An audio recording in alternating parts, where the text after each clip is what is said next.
Hi guys, I am going to go over the 11.4, 11.5 quick check that y'all worked on this week to kind of give you a work through of the answers. So that way if you got something wrong, you can kind of follow along and see where you messed up. Or if you got it right, you just want to verify. That's all going to be here. So the first question asks us to find the area of a regular octagon with a side length of 10 and round to the nearest tenth. So I'm not going to fully draw an octagon. You don't have to. I'm just going to draw one side basically and know that that side has a length of 10 inches. And I'm going to add to it my central angle. And since this is an octagon, I'm going to take 360 divided by 8, which gives me 45.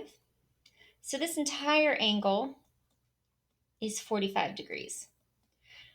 Now for our area of a regular octagon, I'm going to need something called the apothem, which is a line that goes through and bisects this entire triangle. That is my apothem.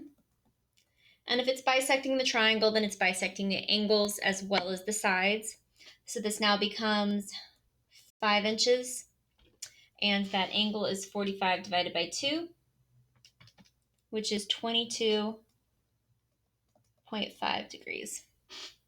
So I'm going to break that triangle out. And basically I have a triangle with 5 inches, an angle of 22.5 degrees, and I'm needing to find the apothem in order to find the area, because the area formula is 1/2 times the apothem times the perimeter. So I'm going to use trigonometry here. I have this angle that's 22.5 degrees. It's opposite of my side length of 5 and adjacent to my apothem, so I'm going to use tangent is opposite over adjacent, which happens to be my apothem. So my apothem is equal to 5 over tangent 22.5.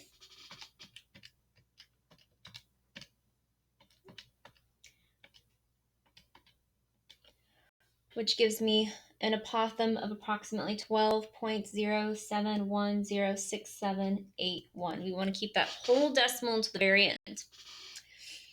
Now we're going to need the perimeter. The perimeter is going to be the number of sides times the length of one side.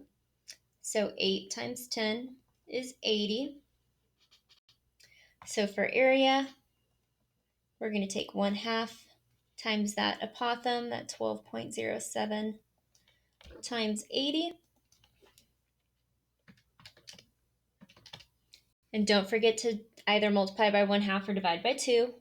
And my total area of my octagon is 482.8 inches squared.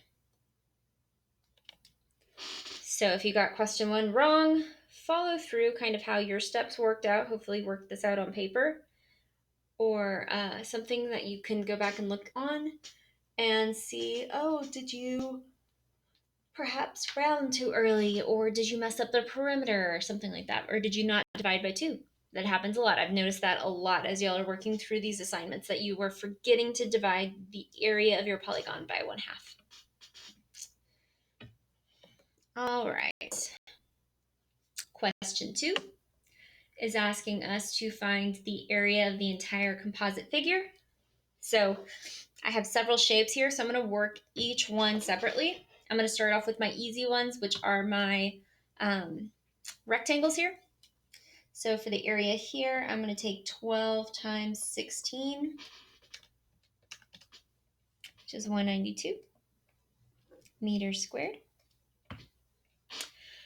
All right, so next I am going to look at my triangle here. So if I look at my triangle, I'm going to kind of break it apart.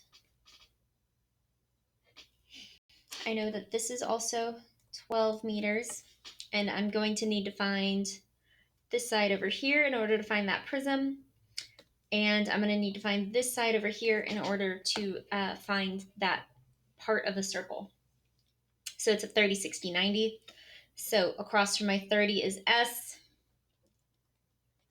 Across from 60 degrees is my s root 3. And across from my 90 is 2 times s. So 2 times s would be 24. And s root 3 would give me 12 root 3. So for my prism down here, the area of this guy is 12 times 12 root 3.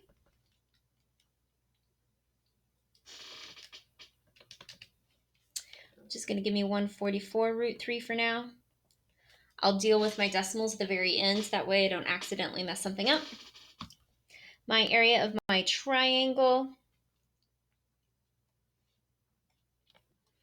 Remember, base times height. My base is 12 root 3, and my height is 12. So 12 times 12 root 3 over 2, which gives us an area of 72 root 3 meters squared for my triangle. And then for my semicircle or half a circle, I'm going to take into account the radius, which will be 12. A full circle is pi r squared, but I only want half of it. So I'm going to take it and divide by 2. So my area, pi 12 squared. 12 squared is 144.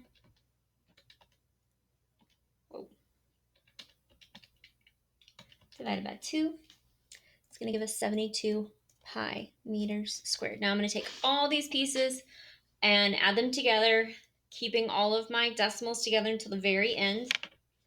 So I have, I'm going to take 192 plus 72 pi plus 72 root 3 plus 144 root 3. Okay, 192 plus 72. Make sure you're using parentheses on some of these. You might need to.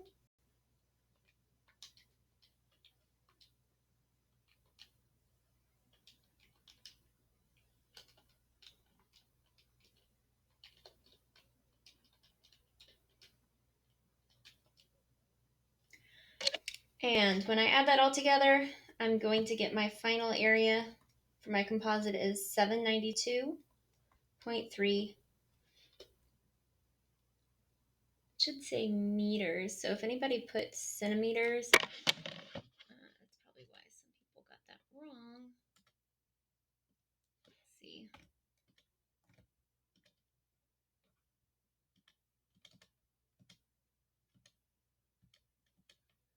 Sorry, my computer's freezing. But yes, meters squared. There we go. If it says you got it wrong, it's because somebody had typed, Miss Briscoe typed in centimeters, but that's okay. Not a big deal. We will fix it. If you put meters squared and you got 792.3, then it will be marked as correct. Don't worry. I can go back and fix that. All right, let's look at the last one. This last one is in regards to scale factor. So for scale factor, we're going to need to look at comparing what number multiplies to get a different number. Normally we go left to right, but you also will have to go with which shape you have the most information about. So this time I'm going to go from right to left. So whatever that number is times scale factor. So 10.5 times scale factor will equal 15.5. I need to find that scale factor so that I can do scale factor squared here. So I'm going to divide by 10.5, divide by 10.5, and scale factor is going to be equal to, let's see, math. That'll give you 1.4761, etc., or if you leave it as a fraction using math enter, 31 over 21. So for scale factor squared, I'm going to take this and plug it in here so that it says 200 times scale factor squared equals the new area. But I'm going to take that number and plug it in for scale factor squared. So 200 times, and you can use the whole decimal. Just make sure you square the entire thing, or the fraction. Again, making sure you square the whole thing. So I'm going to square the whole thing times 200. Gives me a new area for 35.8 centimeters squared. Okay. All right, if you have any questions, make sure you either shoot me an email so we can schedule a Zoom conference, or you can bring your questions to one of the instructional times that are scheduled on the schedule released by Ms. Weir this week. So either this afternoon, which is Wednesday, or Friday morning. I will talk to y'all later. Bye.